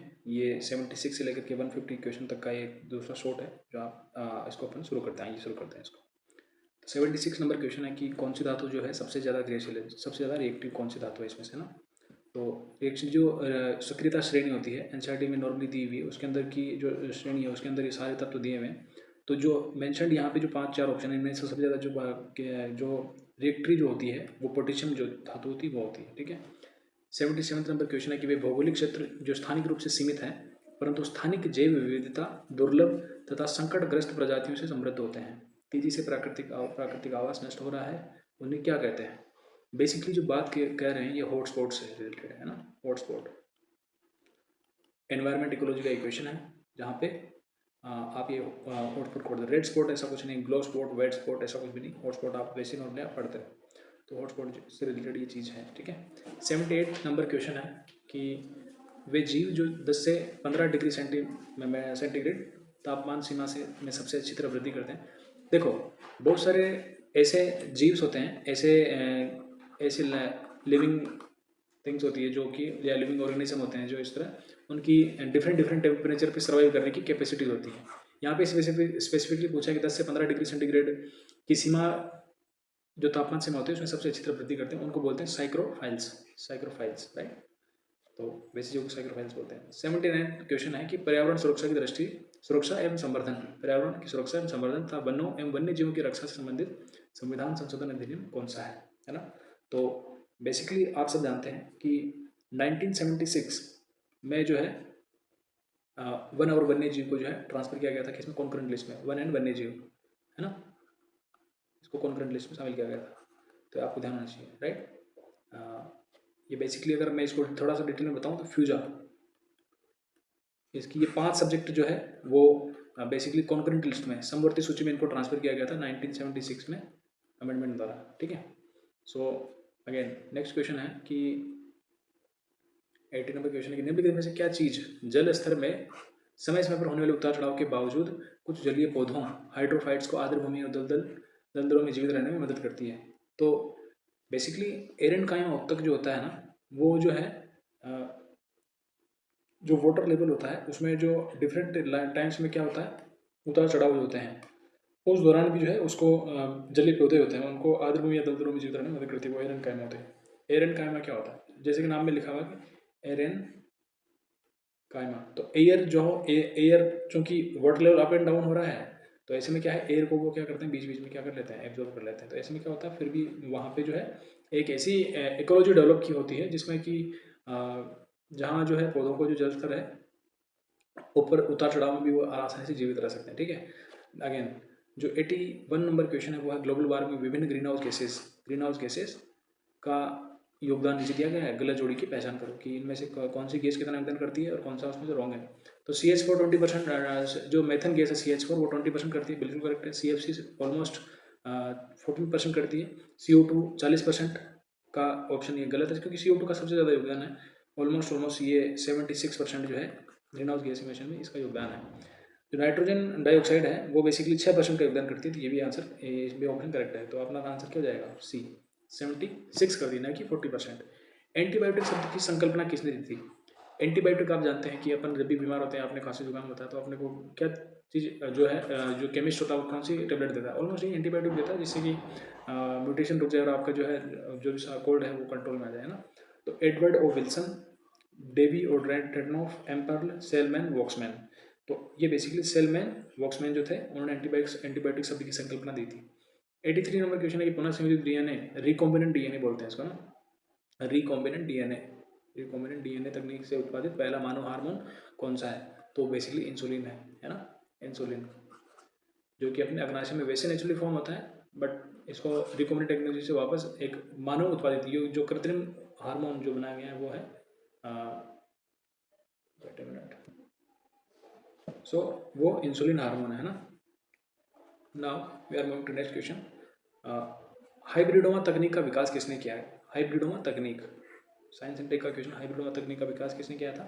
तो हाइब्रिडोमा तकनीक का जो विकास है वो basically George Kohler, wait a minute, George Kohler और सीजर मिल्स्टीन ने मिलकर के किया था हाइब्रिडोमा तकनीक का। इसका हाइब्रिडोमा तकनीक जैसा कि इसमें लिखा हुआ हाइब्रिड है ना, तो बेसिकली किन्हीं दो चीज़ों को मिला करके किया गया आविष्कार है, एक को एक साथ में मिला करके कोई तीसरी चीज़ बनाई गई तो हाइब्रिड चीज़ होगी। जैसे कि हाइब्रिड का सेंस क्या होता है ना, हाइब्रिड का सेंस बेसिकली जिसमें दोनों ऑप्शन अवेलेबल हो तो उसको हाइब्रिड बोल सकते हैं अपन। जैसे कि ऑनलाइन एजुकेशन और ऑफलाइन एजुकेशन दोनों चीज़ें अवेलेबल है, और कोई कोई बहुत सारी कोचिंग जो आजकल ऑफलाइन ऑनलाइन दोनों प्रोवाइड करें तो उसको हाइब्रिड मोड बोल देते हैं, राइट। ऐसे 85 नंबर क्वेश्चन है कि निम्नलिखित में क्या किडनी ट्रांसप्लांट में प्रतिरक्षा दमन करता इम्यूनोसप्रेशर के रूप में प्रयोग किया जाता है? तो इम्यूनोसप्रेशर के रूप में प्रयोग किया जाने वाली चीज़ है monoclonal antibodies, monoclonal antibodies, monoclonal antibodies, right. So 86 number question निम्नलिखित में कौन सी जोड़ी सही मेल नहीं खाती है? गोविंद वन्यजीव अभ्यारण्य 1955, फूलों की घाटी 1982, केदारनाथ वन्यजीव अभ्यारण्य 1979, अस्कोट वन्यजीव अभ्यारण्य 1986। कंप्लीटली फैक्चुअल क्वेश्चन है, आपको ध्यान आना चाहिए, राइट। इसमें जो है मेल नहीं खाती वो है इसमें वेट अ मिनट 1955। ये बेसिकली जो है वेट अ मिनट इसमें लिखा हुआ है, अच्छा एक्चुअली यहाँ पे क्या है ना कन्फ्यूजन है थोड़ा सा, तो इसमें जब आप ऑप्शन सर्च करोगे तो आपको सी ऑप्शन जो है करेक्ट देखने को मिलेगा, क्योंकि 1979 में नहीं, जबकि ये जो बनी थी वो 1972 में बनी थी, है ना। ये डेटा है WII इसका, और या फिर बर्ड लाइफ की साइट पे जाकर के आप देखोगे तो आपको इसका आंसर भी मिलेगा, केदारनाथ वन्यजीव अभ्यारण्य मिलेगा, ठीक है। सो तो आंसर यहाँ पे अपन किसको मानेंगे? केदारनाथ वन्यजीव अभ्यारण्य को मानेंगे, ठीक है। 87वां क्वेश्चन है कि निम्नलिखित में से कौन सी जोड़ी सही मेल नहीं खाती है, राइट। तो सोना वन्यजीव अभ्यारण्य पौड़ी गढ़वाल, अस्कोट वन्यजीव अभ्यारण्य पिथौरागढ़, गोविंद वन्यजीव अभ्यारण्य चमोली गढ़वाल, बिनसर वन्यजीव अभ्यारण्य अल्मोड़ा। इसमें आंसर हो जाएगा आपका ऑप्शन नंबर सी, गोविंद वन्यजीव अभ्यारण्य Chamoli Garhwal. Now we are moving to next question. 2024 में जो लोकसभा चुनाव है उनमें से केवल एक मतदाता वाला मतदान केंद्र मालोगाम किस राज्य में स्थित है? मालोगाम, तो ये बेसिकली अरुणाचल प्रदेश में एक गांव था जहाँ पर केवल और केवल एक वोटर ही था, है ना। तो इंटरेस्टिंग फैक्ट भी है, और लोकतंत्र की लास्ट माइल रीच जो बोलते हैं आप, है ना, लास्ट माइल रीच, उसका एक अच्छा एग्जाम्पल है जो मैंने भी इसको कोट किया जा सकता है। So that can be coated, and election commission किस तरह एफिशिएंटली काम करता है वो चीज़ भी इसमें साफ दिख रही है। 89 नंबर क्वेश्चन की रेडियोधर्मी पदार्थ का अर्धायु काल 4 महीने है, उस पदार्थ को 3/4 समय में कितना टाइम लगेगा, ठीक है। तो बेसिकली आप ये ध्यान रखो कि दो अर्धायु काल होते हैं ना, दो अर्धायु काल, यहाँ पे एक अर्धायु काल 4 महीने दिया हुआ है, तो दो अर्धायु काल जो फॉर्मूला होता है अर्धायु काल में जो है उसका 75% जो है क्षय हो जाता है, ठीक है। तो फुल एज कितनी जाएगी इसकी? 8 मंथ, है ना। इसका 3/4 क्षय में कितना टाइम लगेगा? ऑलमोस्ट ये है 8 महीने के आसपास, है ना, राइट। प्रवासी भारतीय दिवस, ये बेसिकली जब महात्मा गांधी वापस अफ्रीका से लौटे थे तब मनाया जाता है, उसके उपलक्ष्य में 9 जनवरी को मनाया जाता है, हर वर्ष इसको मनाया जाता है, तो ये बात हो गई, ठीक है। 91 नंबर क्वेश्चन, मार्च 2024 में SBSF सीमा सुरक्षा बल की पहली महिला स्नाइपर कौन बनी थी? सुमन कुमारी। इसको वुमेन एम्पावरमेंट में भी आप इसको लिख सकते हो, वुमेन एम्पावरमेंट के जो एग्जांपल होते हैं वहाँ पे भी आप इसको लिख सकते हो, और वैसे भी आपको ध्यान होना चाहिए BSF में एक डेवलपमेंट हुआ जहाँ पर सुमन कुमारी जो पहली वुमेन स्नाइपर जो है BSF में अपॉइंट की गई है, ठीक है। 1992 नंबर क्वेश्चन है कि IPR ये अंतर्राष्ट्रीय बौद्धिक संपदा सूचकांक, international intellectual property right index में भारत की रैंकिंग क्या है? तो भारत की रैंकिंग बेसिकली इसमें 42nd, है ना, 42nd जो है भारत की इसमें रैंकिंग है।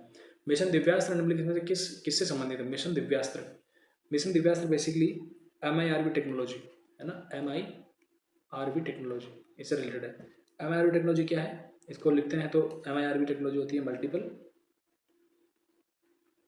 Development targetable re entry vehicle, ठीक है। तो जो है आपका मिशन दिव्यास्त्र वो किससे रिलेटेड है? MIRV टेक्नोलॉजी से, ठीक है। 94th नंबर क्वेश्चन है कि फरवरी 2024 में किस बैंक ने अपनी पहली सतत वित्त पोषणीय ब्रांड के जरिए $300 मिलियन जुटाए थे। ठीक, तो इसका आंसर था, वेट ए मिनट, इसका आंसर हो जाएगा आपका एक्सिस बैंक। बैंक से रिलेटेड इस तरह क्वेश्चन पूछते हैं कि $300 मिलियन जो जुटाए थे किसने, सतत पोषणीय बॉन्ड के जरिए, है ना, सस्टेनेबल फाइनेंशियल बॉन्ड। ठीक है। उर्दू कवि गुलजार के अलावा 58वें ज्ञानपीठ पुरस्कार, है ना, ज्ञानपीठ पुरस्कार का अन्य प्राप्तकर्ता कौन है, कौन किसको और किसको मिला था। जगत गुरु रामभद्राचार्य, आपने देखा होगा, इनके बहुत सारे वीडियोज होते हैं। जो 4 अपने शंकराचार्य मठ है उनके ये मठाधीश भी रह चुके हैं, या मठाधीश है भी फिलहाल आई थिंक। तो इन्होंने संस्कृत भाषा में एक अभूतपूर्व योगदान दिया है, तो उसके कारण इनको क्या मिला है, ज्ञानपीठ पुरस्कार मिला है। ठीक है। और बाकी किसको मिला है, उर्दू के कवि गुलजार को भी मिला हुआ है। ठीक है, 58वां ज्ञानपीठ पुरस्कार। 96 क्वेश्चन है कि भारत सरकार ने ओ स्मार्ट योजना 2026 तक बढ़ा दी है। तो ये बेसिकली ये योजना किससे रिलेटेड है ना, ओ स्मार्ट योजना जो है किससे रिलेटेड है, तो बेसिकली वो महासागरीय विकास गतिविधियों से रिलेटेड है ना, ocean development activities, ocean development activities.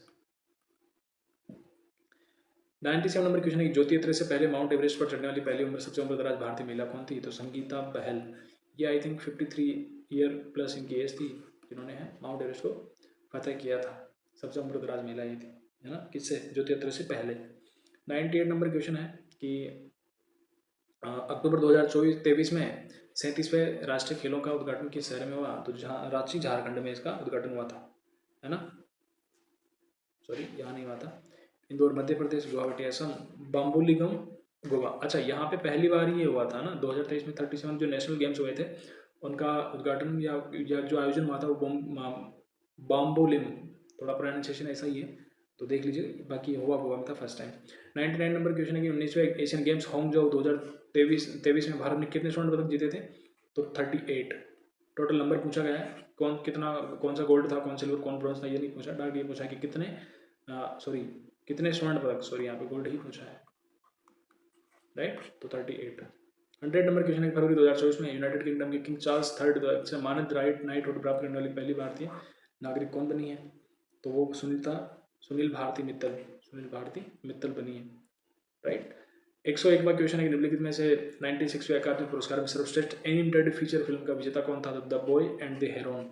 इसका क्या रहा है, फीचर फिल्म का विजेता रहा है। देखो आपको इसमें क्या करना है कि जैसे कि मैं क्वेश्चन बोल रहा हूँ और उसका आंसर बता रहा हूँ, दरअसल बात इतनी सी नहीं है, बात ये भी है कि क्वेश्चन कहाँ से उठाया गया है ना, वो भी आप देखो कि गेम्स से उठाया गया है ना, अवार्ड इसमें पूछ रहे हैं वो, राइट, फिल्म इससे पूछ रहे हैं वो, है ना। तो ये आपको थीम्स आइडेंटिफाई करनी है और फिर उन थीम को ठीक से प्रिपेयर करना है, आपका काम ये है। बाकी आप आंसर तो जान ही जाओगे, उस टाइम का करंट अफेयर अभी तो यूज में नहीं आएगा, बट स्टिल जो रिसेंटली ये जो अवार्ड जिनको मिले वो आपको एटलीस्ट याद होने चाहिए, ताकि आप उनको आज के पर्सपेक्टिव से जो आने वाला एग्जाम है उसके हिसाब से उनको तैयार कर सको, राइट।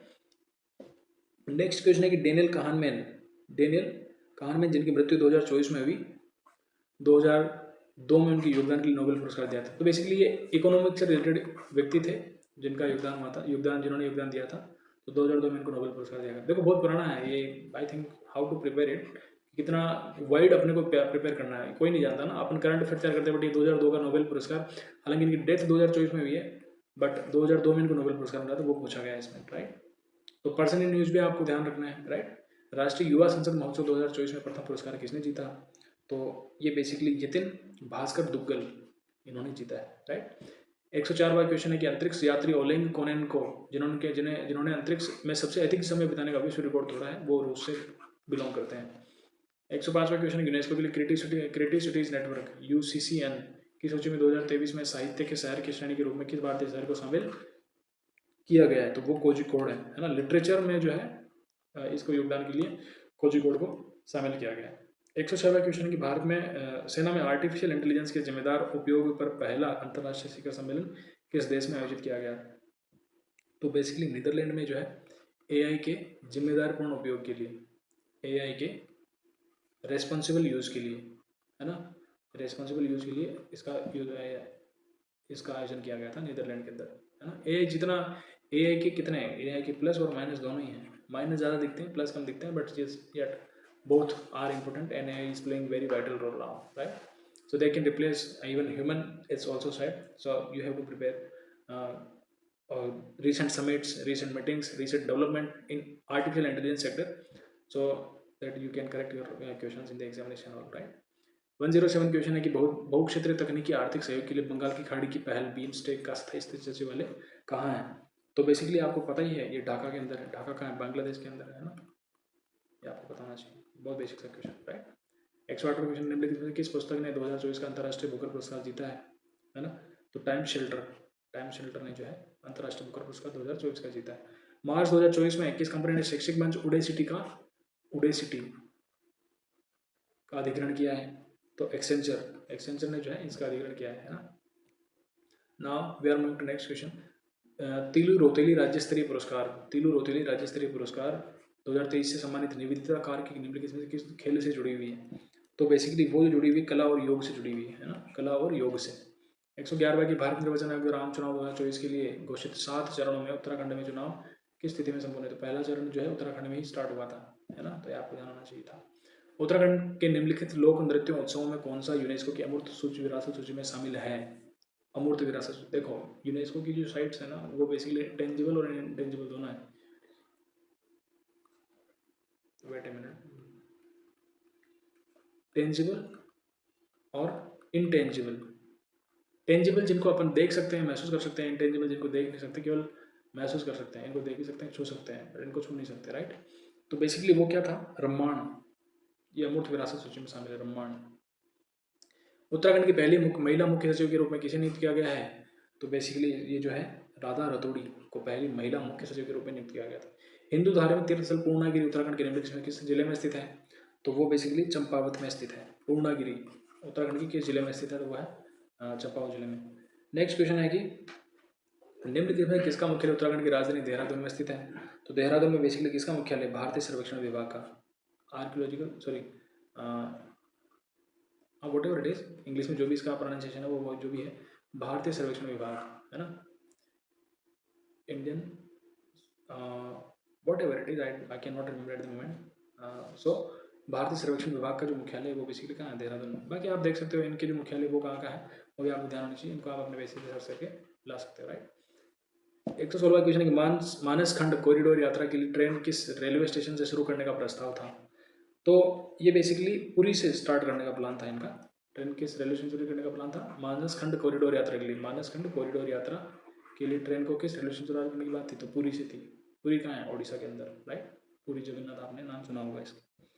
117 क्वेश्चन है कि उत्तराखंड उच्च न्यायालय की पहली फर्स्ट वुमेन सीजेआई, है ना, या सीजे कौन बनी थी? तो बेसिकली न्यायमूर्ति रितु बहारी जो है उत्तराखंड की पहली महिला मुख्य न्यायाधीश के रूप में नियुक्त की गई है ना। लॉस एंजलिस ओलंपिक खेल 2028 के लिए अंतर्राष्ट्रीय ओलंपिक समिति द्वारा निम्नलिखित में से कौन से नए खेलों को मंजूरी दी गई है? तो वो T20 cricket, baseball, flag football और स्क्वैश, है ना, इनको मंजूरी दी गई है, राइट। देखो कुछ इसमें ऑप्शन ऐसे होंगे जिनको मंजूरी दी कि तलवारबाजी पहले ही थी, तो ये ऑप्शन वैसे गलत हो जाते हैं, है ना, ये हट जाएंगे ऑटोमेटिकली। सुदर्शन झील का निर्माण किसने कराया था? सुदर्शन झील का निर्माण बेसिकली किसने करवाया था? चंद्रगुप्त विक्रमादित्य ने करवाया था, है ना, ठीक है। आजीवक संप्रदाय की स्थापना किसने की थी? आजीवक संप्रदाय की स्थापना मखलिफ गोशाल ने की थी। ये तो एनसीईआरटी के क्वेश्चन, आपने अगर एनसीईआरटी पढ़ी हुई है तो आपको नॉर्मली आ जाएंगे, ठीक है, दोनों एनसीईआरटी के क्वेश्चन है। अगेन, विक्रमशिला विश्वविद्यालय की स्थापना किसने की थी? विक्रमशिला विश्वविद्यालय की स्थापना बेसिकली जो है आपकी धर्मपाल ने की थी ना। धर्मपाल ने जो है, पाल वंश के संस्थापक भी धर्मपाल थे ना, पाल वंश से रिलेटेड है। विक्रमशिला विश्वविद्यालय की स्थापना इनमें की थी। मिलिंद पन्हा महाराज मिलिंद के प्रश्नों पर आधारित है। ये किस भाषा में लिखा गया है? तो बेसिकली पाली में लिखा गया है। ये बौद्ध ग्रंथ है बेसिकली, है ना, बौद्ध धर्म से रिलेटेड है। तो हिस्ट्री का क्वेश्चन है। शाहजहां द्वारा अपने किस पुत्र को शाह इकबाल की उपाधि दी थी? शाहजहां द्वारा किस पुत्र को शाह इकबाल की उपाधि दी थी? शुजा को दी थी, ठीक है। 124वां क्वेश्चन है कि निम्नलिखित में से बाबर के युद्धों का कालानुक्रम में व्यवस्थित कीजिए। तो देखो बाबर के 4 युद्ध हुए थे, उसका एक ट्रिक है, मैं आपको लिख देता हूँ। पंखा चला घर में, पंखा चला घर में, ठीक है। तो पंखा पानीपत हो जाएगा, ख से खानवा हो जाएगा, है ना, च से चंदेरी हो जाएगा, और ग से घाघरा हो जाएगा।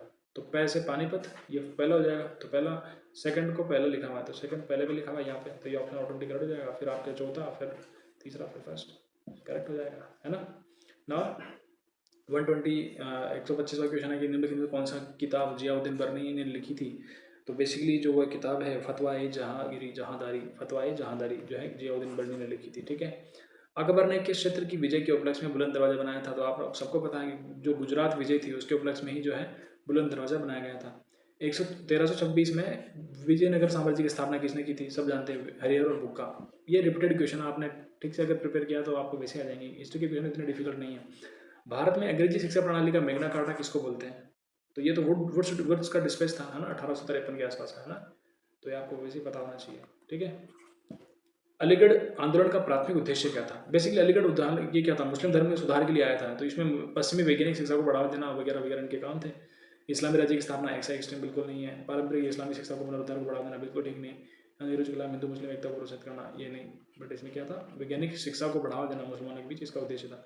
बनारस का केंद्रीय हिंदू स्कूल जो बाद में बनारस विश्वविद्यालय के रूप में विकसित हुआ, किसने स्थापित किया था। तो एनी बेसेंट ने किया था। ये कहाँ की महिला थी, आयरलैंड की महिला थी, है ना।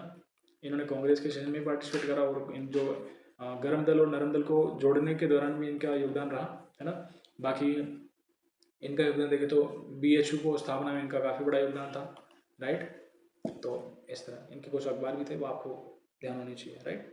131वां क्वेश्चन है कि राजा राममोहन राय के विचारों का प्रचार करना, जिन्होंने 1839 में तत्वबोधिनी सभा की स्थापना की थी। कौन थे वो व्यक्ति। वो व्यक्ति बेसिकली देवेंद्रनाथ टैगोर थे, जो राजा राममोहन राय के उपरांत, राजा राममोहन राय के बाद में इन्होंने उनका कार्यभार संभाला था, ठीक है। नेक्स्ट क्वेश्चन है कि 1858 से 49 के बीच में एक नाटक नील दर्पण, कई कई एग्जाम्स में इस क्वेश्चन को कई बार रिपीट किया गया। ये दीनबंधु मित्रा द्वारा लिखित था। ये 18 की क्रांति के आसपास में जो बंगाल की स्थिति थी उसके ऊपर बेस्ड है ना। दीनबंधु मित्रा का ये है उपन्यास है बेसिकली, है ना, नाटक या उपन्यास कुछ भी करो। 133वां क्वेश्चन है कि बंगाल विभाजन कब रद्द किया गया था। बहुत बेसिक क्वेश्चन, 1911 में जो जॉर्ज पंचम आए थे तब किया गया था। 134 में किसने कहा कि ब्राह्मण और श्रमण दो प्रकार के दार्शनिक है। तो ये मेगस्थनी जब चंद्रगुप्त मौर्य के समय पर भारत पर आया था, है ना, तब उन्होंने कहा था कि हाँ, ब्राह्मण और श्रमण दो प्रकार के दार्शनिक होते हैं। आजाद हिंद फौज का गठन कहाँ हुआ था, सिंगापुर में। बहुत बेसिक क्वेश्चन है ना। निम्नलिखित में से कौन सा सही ढंग से मेल खाता है। चित्रित शैलाश्रय स्थल, है ना, चित्रित शैलाश्रय स्थल। तो बेसिकली मल्ला पेनाली अल्मोड़ा में स्थित है ना। ये जो है सही मेल खाता है, ठीक है। बाकी सही मेल नहीं खाते, आपको इनकी लोकेशन क्या है वो आप देखो, ठीक है। 137 क्वेश्चन, उत्तराखंड में चित्रेश्वर प्रकार के सिक्के किसने जारी किए थे। चित्रेश्वर प्रकार के सिक्के जो है बेसिकली कत्यूरी ने जारी किए थे। 138वां क्वेश्चन कि किस मुगल सम्राट ने गंगा नदी के उद्गम का पता लगाने के लिए सर्वेक्षण दल गढ़वाल भेजा था। तो बेसिकली शाहजहाँ ने जो है गंगा नदी के उद्गम का स्थल का पता लगाने के लिए भेजा था, सर्वेक्षण दल भेजा था एक, है ना, एक ग्रुप भेजा, सर्वेयर ग्रुप। तो शाहजहाँ द्वारा भेजा गया था। 139वां क्वेश्चन कि किस गढ़वाल राजकुमार को मुगल दरबार में मनसबदार नियुक्त किया गया था, ठीक। तो वो बेसिकली फतेहपति शाह को मनसबदार नियुक्त किया गया था। जिस तरह की जयपुर के राजकुमार, जयपुर के मानसिंह अकबर के दरबार में 7000 के मनसबदार थे, उसी तरह फतेहपति शाह भी एक मनसबदार हुआ करता था मुगल दरबार में, ठीक है। कुमाऊं जल नियम किस वर्ष लागू हुए थे। कुमाऊं जल नियम 1917 के आसपास में लागू हुए थे। कुमाऊं जल नियम 1917 के आसपास में लागू हुए थे, ठीक है। टिहरी रियासत के किस डिप्टी कमिश्नर ठाकुर जोध सिंह नेगी को बंदोबस्त अधिकारी नियुक्त किया गया था। तो बेसिकली लेफ्टिनेंट कर्नल यंग को जो है डिप्टी कमिश्नर ठाकुर जोध सिंह नेगी को कहते, उसके टिहरी रियासत में जो है नियुक्त किया गया था लेफ्टिनेंट कर्नल यंग को। गढ़वाल के इतिहास के किस परमार शासक को गर्भभंजन, है ना, गर्भभंजन के नाम से जाना जाता है। तो बेसिकली मान शाह को क्या है, किस नाम से जाना जाता है। गढ़वाल के इतिहास में जो परमार शासक था गर्भभंजन के नाम से जाना जाता है, ठीक है। अगेन नेक्स्ट क्वेश्चन है कि निम्नलिखित में से कौन सा शाही राजवंश तालेश्वर ताम्रपत्र अनुदान से जुड़ा हुआ है। तो बेसिकली वो राजवंश कौन सा, कत्यूरी राजवंश। देखो कत्यूरी राजवंश से 2 क्वेश्चन आएंगे। आई थिंक ये राजवंश इंपॉर्टेंट है, इसको आप ठीक से डिटेल से प्रिपेयर करना, ताकि कोई क्वेश्चन आगे से आए तो आप उसको ठीक से कर सको, ठीक है। बारहट शक्ति स्तंभ शिलालेख किससे संबंधित है। 144वां क्वेश्चन है, सेन वर्मन से रिलेटेड है वो। 145वां क्वेश्चन है, उत्तराखंड में चौमू देवता की पूजा की जाती है, ये किससे रिलेटेड है। बेसिकली फसलों की सुरक्षा के लिए चौमू देवता की पूजा की जाती है। ऐसे कई स्टेट्स है जहाँ पे आप देखोगे, अगर वहाँ की आर्ट एंड कल्चर को आपने पढ़ा है, वहाँ की ज्योग्राफी, लोकल जो प्रैक्टिस है उनको पढ़ा, तो आपने देखा कि फसलों को सुरक्षित करने के लिए ऐसे कई सारे देवता आए हैं जिन्होंने पूजे जाते हैं आज भी, जो फसलों को सुरक्षित करने के लिए। वनों के लिए कोई देवता नहीं, दारू पशुओं के लिए भी देवता होते हैं। जैसे राजस्थान में रेवारी जो होते हैं वो इस तरह देवताओं को मानते हैं। बीमारी सुरक्षा के लिए भी देवता होते हैं, बट बेसिकली फसलों के लिए इस तरह के देवता देखे जाते हैं ना। कई सारे इतिहास में आपने देखा होगा। निम्नलिखित में कौन सा 2 राज्यों के बीच स्तंभ दौड़ की लड़ाई, की गई थी, है ना। इनके बीच में तमरोड़ की लड़ाई लड़ी गई थी। तो वो बेसिकली तिब्बत और कुमाऊँ, इनके बीच में जो है तमरोड़ की लड़ाई लड़ी गई थी। 1917 में अल्मोड़ा में आयोजित कुमाऊँ परिषद के पहले सम्मेलन की अध्यक्षता किसने करी थी? तो वो बद्रीदत्त पांडे ने, है ना। अल्मोड़ा में आयोजित कुमाऊँ परिषद के पहले सम्मेलन की अध्यक्षता, फर्स्ट जो सम्मेलन हुआ था कुमाऊँ परिषद का, बद्रीदत्त पांडे ने जो है उसकी अध्यक्षता करी थी। समाचार पत्र क्षमता के संस्थापक कौन थे? क्षमता नामक समाचार पत्र जो था उसके जो संस्थापक कौन थे? तो बेसिकली उसके संस्थापक थे राम प्रसाद टमटा, राम प्रसाद टमटा। बाकी जो नाम दिए हैं इनके बारे में आपको डिटेल थोड़ी थोड़ी पता होनी चाहिए। वो जब आप अपने नोट से पढ़ रहे हो उस दौरान आपको ध्यान होना चाहिए कि हाँ इनको भी जो है कंसिडर करके चलना है, क्योंकि इनके बारे में क्वेश्चन पूछ सकते हैं। सेकंड लास्ट क्वेश्चन है कि निम्नलिखित में से किस समुद्र में सर्वाधिक लवणता है? तो सब जानते हैं अरब सागर में जो है सर्वाधिक लवणता है। बट यहाँ पर ये तो भारतीय कंटेक्स्ट में हो गया, बट यहाँ पर लाल सागर भी दिया हुआ है, उत्तरी सागर भी दिया हुआ है और भूमध्य सागर भी दिया हुआ है। तो लाल सागर बेसिकली सबसे ज़्यादा सलाइन है, क्योंकि यहाँ कोई रिवर जो है ड्रेन नहीं होती है। यहाँ ये चूँकि ज़्यादा प्रकाश के एरिया में स्थित है, यहाँ पे वाष्पीकरण की दर भी ज़्यादा होती है। ये सबसे ज़्यादा खारा है यहाँ पे ना, लाल सागर सर्वाधिक लवणता इसलिए क्योंकि पानी उड़ जाता है तो नमक की मात्रा ज़्यादा बचती है इसलिए। खुदाई खिदमतगार ईश्वर के सेवक की स्थापना किसके द्वारा की गई थी? ये खान अब्दुल गफ्फार खान थे, जिनको बेसिकली इनको लाल कुर्ती आंदोलन के लिए भी जाना जाता है। लाल कुर्ती है ना, आपने सुना होगा। इनको पाकिस्तान का गांधी भी बोलते हैं अपन, ठीक है। तो इस तरह के इनके फैक्ट हैं जो आपको ध्यान होना चाहिए। सो ये अपना 2024 का यूके पीसीएस का PYQ यहाँ पे ख़त्म होता है ना। और आपको वीडियो कैसा लगा नीचे कमेंट करके बताओ। और आने वाले कुछ दिनों में आपको सारे के सारे लेक्चर इसमें मिल जाएंगे, जहाँ पे यूके पीसीएस के जो भी पुराने पेपर रहे हैं उनके बारे में डिटेल मिल जाएगी। साथ ही मेरा सजेशन ये भी रहेगा कि जैसे यूपी पीसीएस के पेपर होते हैं ना, यूपी पीसीएस हो गया, BPSC हो गया, और जो अच्छे स्टेट्स है जैसे कि वेट ए मिनट, तो मेरा सजेशन ये रहेगा आप यूपी पीसीएस हो चाहे हरियाणा पीसीएस हो, है ना, या फिर राजस्थान पीसीएस हो, RPSC के एग्ज़ाम हो, या फिर UPSC के जितने PYQs है आप उनको भी रेफर करो, ताकि क्योंकि एग्जामिनर का माइंडसेट ऑलमोस्ट वही रहता है, आपको उन एग्जाम्स को भी कवर करके चलना, ताकि बेसिक से क्वेश्चन आपके बेसिक करेक्ट हो जाएंगे अगर आप इन सारे PYQs को कर लोगे। So my best wishes with you, happy learning, पढ़ते रहिए, मस्त रहिए। मिलते हैं अगले वीडियो में, तब तक के लिए धन्यवाद। Thank you so much for watching.